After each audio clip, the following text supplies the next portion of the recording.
You want to ride?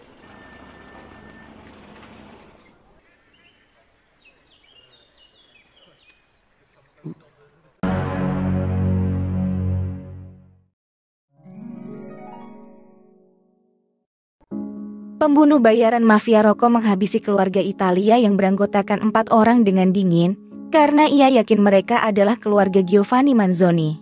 Ia lalu menjari si ayah, dan mengirimkannya ke bos mafia yaitu Don Lucis, yang saat ini berada di penjara.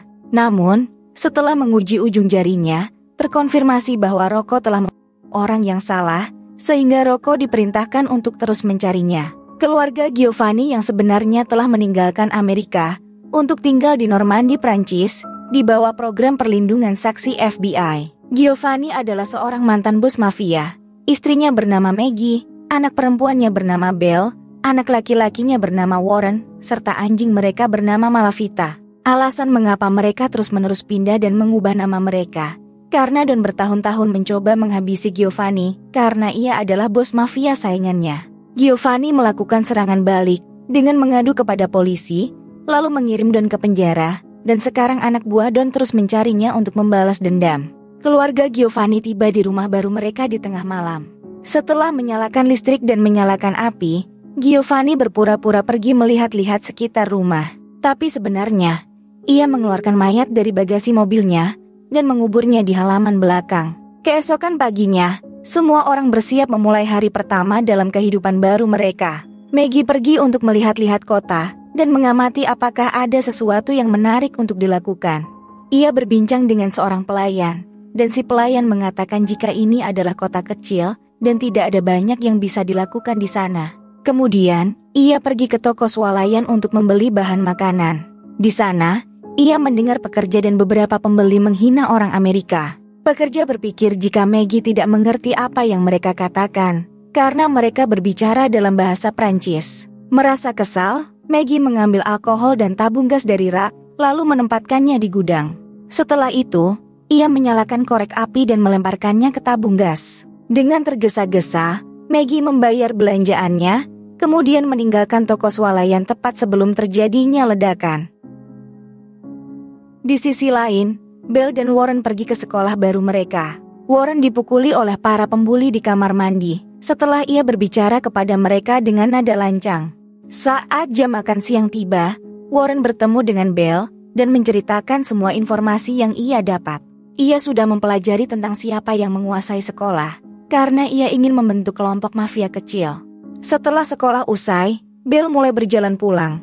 Sementara itu, sebuah mobil dengan 4 remaja laki-laki mengikutinya dan mengajaknya berjalan-jalan. Awalnya Belle menolak, tapi karena ia tersesat, Belle pun memutuskan untuk menerima tumpangan tersebut. Namun, para remaja malah membawanya ke tepi danau sepi, tempat para remaja biasanya nongkrong. Belle meminta mereka untuk membawanya pulang, tapi salah satu remaja menyuruhnya agar tetap tinggal dan bersantai. Lalu, dengan lancang ia menurunkan tali baju Belle dengan kata-kata penuh rayuan. Ingin memberi pelajaran, Belle pergi ke mobil mengambil raket tenis dan menggunakannya untuk memukuli si anak laki-laki itu. Belle berkata agar mereka bersikap lebih hormat terhadap wanita. Kemudian ia mengambil mobil mereka dan mengendarainya kembali ke rumah.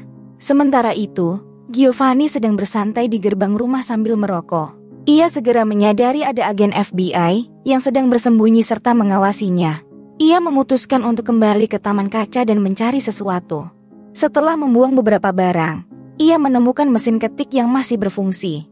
Giovanni berpikir, ini adalah waktunya untuk ia menulis histori yang menggambarkan bagaimana ia mengambil alih bisnis keluarga yang dimulai oleh kakeknya beberapa dekade lalu. Ketika ia beristirahat sejenak, ia bertemu tetangganya melalui halaman belakang mereka yang terhubung. Giovanni berbohong jika ia adalah seorang penulis ketika ditanya apa pekerjaannya oleh si tetangga. Di malam hari, ketika keluarga sedang makan malam bersama, mereka dikunjungi oleh Robert Stanfield, agen FBI yang menangani kasus mereka. Robert bertanya pada Giovanni tentang seorang pemilik toko yang menghilang baru-baru ini. Giovanni mengatakan bahwa ia tidak tahu apapun tentang hal itu. Padahal sebenarnya, ia telah menghabisinya, karena si pemilik toko mengaku menjual seafood segar, padahal seafood itu sudah beku. Mayat si pemilik toko disimpan di bagasi mobil, lalu dikubur di belakang rumah barunya saat pertama kali ia tiba. Robert mengingatkan Giovanni agar tidak membuat masalah. Dan sebelum pergi, ia mengatakan bahwa agen FBI yang akan melindunginya di seberang jalan rumah mereka adalah Chico dan Mimo. Keesokan harinya, ketika Giovanni melanjutkan tulisannya, Maggie ingin mengetahui apa yang suaminya tulis. Maggie merasa panik ketika ia tahu jika Giovanni menulis tentang histori kehidupannya, karena hal itu bisa membuat mereka dalam masalah besar. Lalu, Maggie mengambil nampan berisi makanan yang khusus disiapkan untuk Chico dan Mimo, dan pergi mengantarkannya kepada mereka. Maggie juga meminta Giovanni untuk memeriksa air keran, karena airnya berwarna coklat keruh, dan tukang ledeng yang ia panggil belum muncul. Di sekolah, Warren mulai membuat koneksi dengan orang pilihannya untuk mengumpulkan informasi, serta mengambil barang curian, dan membuat mereka bekerja untuknya. Bill di sisi lain, sedang memukuli seorang gadis di kamar mandi, karena telah mencuri tempat pensilnya. Bill melihat seorang pria yang sangat tampan di kafetaria, dan Warren memberitahunya bahwa pria itu adalah Henry, seorang mahasiswa yang ditunjuk sebagai guru pengganti sementara di kelas matematika. Semua gadis di sekolah menyukai Henry, sehingga Bill akan mendapat banyak pesaing jika ia ingin mendekatinya. Tapi Bill punya rencana, di mana Bill mendekati Henry setelah kelas usai, dan meminta les privat matematika hingga Henry pun bersedia. Sementara itu, Warren bertemu dengan para pembuli di luar sekolah dan mulai memukuli mereka semua dengan bantuan geng barunya. Di rumah, tukang ledeng datang terlambat lebih dari 40 menit dan membuat Giovanni jengkel. Suasana hatinya semakin buruk ketika si tukang ledeng mencoba mengganti semua pipa yang tidak perlu. Giovanni pun memukulinya dengan alat-alat yang ia temukan di ruang bawah tanah dan memasukkan ke dalam mobil van milik si tukang ledeng, lalu membawanya ke rumah sakit. Dokter terheran-heran bagaimana tubuh si tukang ledeng bisa mengalami banyak patah tulang hanya karena terjatuh dari tangga. Sementara, Rocco menemukan keluarga pemilik toko makanan seafood dan menghabisi mereka semua karena tidak memiliki informasi tentang Giovanni. Di malam hari, Maggie memarahi suaminya atas apa yang ia lakukan pada tukang ledeng. Namun, Giovanni membalas dengan mengingatkan Maggie tentang ledakan yang ia sebabkan di supermarket. Di akhir pekan, mereka mengadakan pesta barbeque dan mengundang semua tetangga.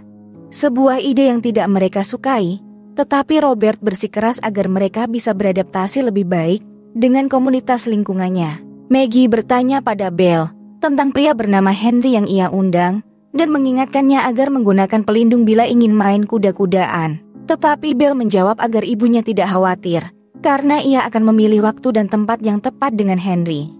Warren lalu datang dengan membawa botol-botol soda. Ia memberitahu ibunya untuk berhenti membuat makanan Prancis dan membuat masakan Amerika saja, karena itulah yang diharapkan oleh para tetangga. Ternyata Warren benar, para tetangga datang untuk melihat orang Amerika yang eksentrik dan senang memakan makanan yang berbeda. Bahkan Chico dan Mimo diizinkan meninggalkan tempatnya berjaga dan ikut bersenang-senang di sana. Satu-satunya yang hilang dari perayaan adalah Giovanni yang berada di kebun kaca. Ia melihat dirinya sendiri di cermin selama berjam-jam dan menyesali tidak menjadi ayah yang baik bagi anak-anaknya, serta menempatkan mereka dalam situasi sulit ini. Namun, Bill mengatakan bahwa ia adalah ayah terbaik di dunia. Sekarang, dalam suasana hati yang lebih baik, Giovanni ikut bergabung di dalam pesta. Tapi ia kesal ketika para tetangga mulai mencoba mengajarinya cara menyalakan api panggangan. Giovanni membayangkan memberi pelajaran pada para tetangga karena telah menyepelekannya. Tapi untungnya sebelum ia bisa melakukan hal bodoh, ia didatangi oleh Robert. Kedua pria itu berbicara secara pribadi dan Robert memberitahu Giovanni bahwa orang-orang di Gedung Putih khawatir tentang buku yang Giovanni tulis. Karena hal itu bisa membuat banyak orang terlibat dalam masalah. Tapi Giovanni berjanji ia menulisnya untuk dirinya sendiri dan tidak berencana melepaskannya ke ruang publik. Robert mengatakan, Giovanni mengambil langkah terbaik bekerja sama dengan FBI. Sehingga, kini semakin banyak anggota dari geng mafia lama Giovanni yang menyerahkan informasi sebagai ganti untuk perlindungan agar bisa menjalani kehidupan yang lebih aman. Di akhir pesta, Belle kecewa karena Henry tidak datang menemuinya. Keesokan harinya, Giovanni pergi menemui wali kota untuk membahas tentang masalah air yang berwarna coklat keruh. Wali kota tidak punya solusi untuk hal itu, dan Giovanni hanya bisa membayangkan dirinya sedang memukuli Pak Wali Kota sebelum ia meninggalkan kantor tanpa menimbulkan masalah apapun. Selanjutnya, Giovanni mengunjungi perusahaan air dan memastikan air yang ada memang kotor. Salah satu pekerja di sana memberitahu jika penyebab di balik semua itu yaitu pupuk pabrik lokal. Giovanni mengunjungi pabrik tersebut, namun bos pupuk tidak mau memberi solusi dan bersikap kasar. Giovanni pun tak segan mengikatnya ke bagian belakang mobil, lalu menyeretnya di jalan sampai ia menyerah. Pria itu menjelaskan agar menemukan turbin yang harus dinonaktifkan untuk mendapatkan air bersih. Sekarang setelah Giovanni memiliki informasi yang ia butuhkan, Giovanni meninggalkannya di tengah jalan setelah mengancam akan memotong telur puyuhnya jika ia berani menceritakan kejadian itu kepada siapapun. Ketika Giovanni kembali ke rumah, ia menemukan Robert sedang membaca tulisannya dan ia cukup menyukainya, tapi tetap saja ia memarahi Giovanni karena begitu berani menulisnya. Sementara, Maggie mengunjungi gereja. Pak Pendeta berhasil meyakinkan Maggie untuk melakukan pengakuan dosa, setelah berjanji semua yang Maggie katakan padanya akan dirahasiakan. Namun, semua kejadian yang pernah dilakukan Maggie sangatlah mengganggu, hingga pendeta tersebut melarangnya memasuki gereja lagi. Di sekolah, Warren lupa mengerjakan tulisan kutipan untuk koran sekolah yang ia janjikan. Warren pun hanya diberi waktu 5 menit untuk menyerahkan kutipannya. Warren akhirnya mengutip kutipan dari Don Lucis saat ia bertemu masih kecil dengan Don. Koran sekolah pun menyebar secara cepat, seperti ke penerbangan pesawat, hingga digunakan untuk membungkus barang-barang. Dari sinilah kutipan itu sampai ke tangan Robert. Ia tentunya sangat mengenali kutipan tersebut dan mengirim anak buahnya ke Normandy, Prancis untuk menemukan Giovanni. Di sekolah, setelah kelas usai, Belle mendatangi Henry, mengunci pintu dan bermain kuda-kudaan dengannya. Di malam hari, Giovanni mendapat telepon dari salah satu tetangga yang datang ke pesta barbecue. Ia mengundangnya ke acara film yang diadakan komunitas lingkungan setiap bulannya. Mereka akan menonton film dan kemudian berdiskusi.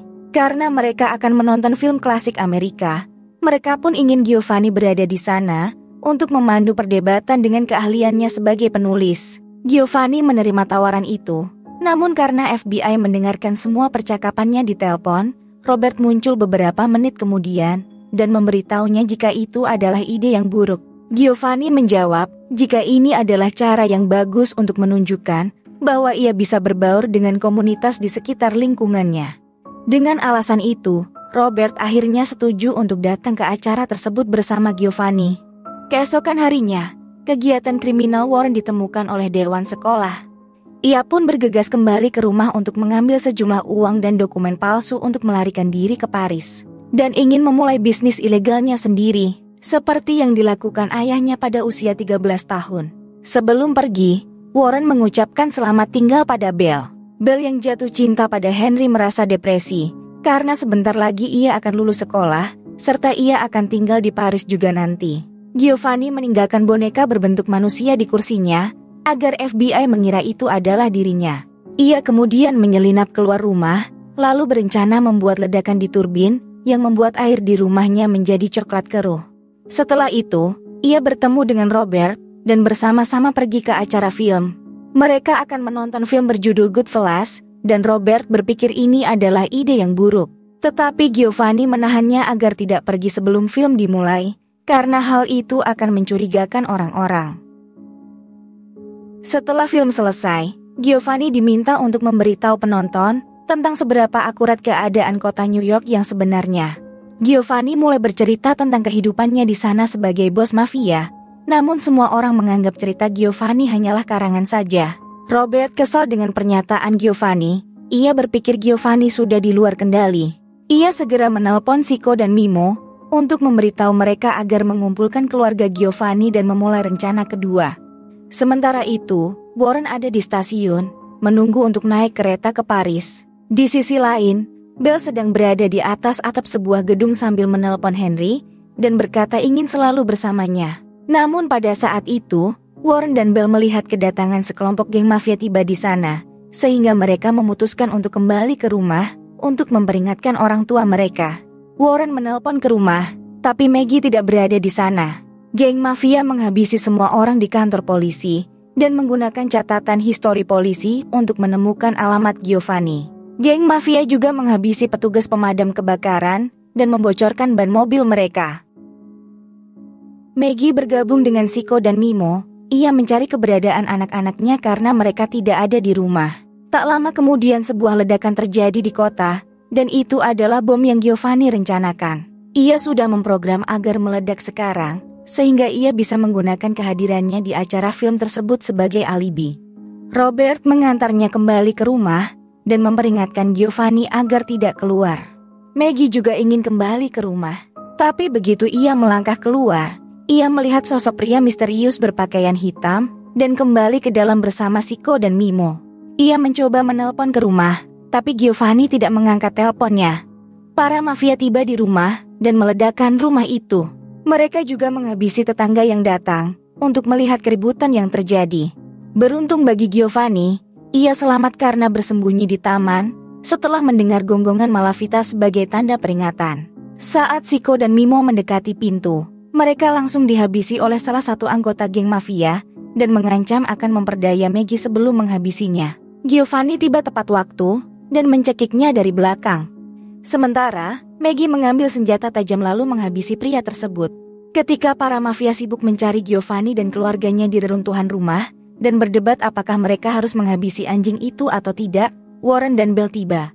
Mereka mencuri beberapa senjata para mafia dari bagasi mobil mereka untuk mereka gunakan. Baku tembak kemudian terjadi, di mana Warren dan Bell berhasil menghabisi sebagian besar geng mafia kecuali Rocco. Sementara itu, Warren tak sadarkan diri setelah terkena serangan. Bell meninggalkannya di tanah. Ia segera berlari dan Rocco terus mengejarnya.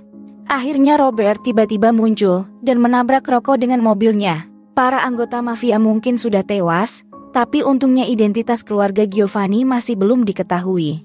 Kini, mereka harus pindah ke kota baru dengan mengganti nama baru lagi.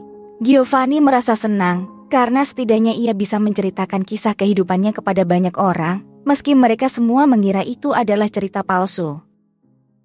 Terima kasih sudah menonton ya guys.